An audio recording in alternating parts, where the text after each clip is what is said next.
This audio is brought to you by Muslim Central.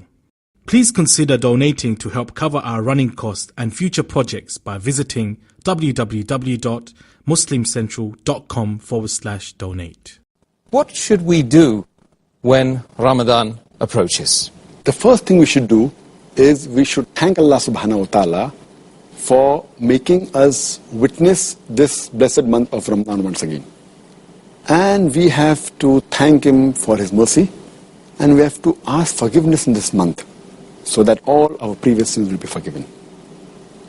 And we have to thank Him for all the ni'mat He has given us, all the blessings, all the love.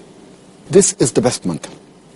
And Allah subhanahu wa ta'ala says in the Quran, in Surah Baqarah, chapter number 2, verse number 185, it says, شهر رمضان الذي أنزل فيه القرآن هدى للناس وبينات من الهدى والفرقان.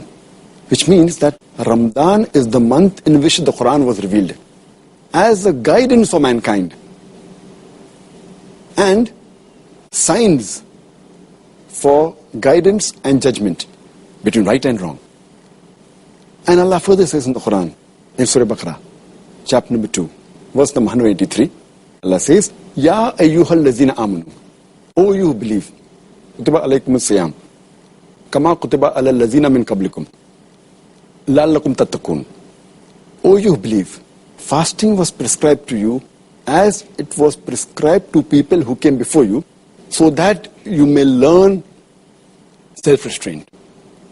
The word used here is tattaqun, similar to taqwa, so that you learn God consciousness, so that you learn piety, so that you learn righteousness.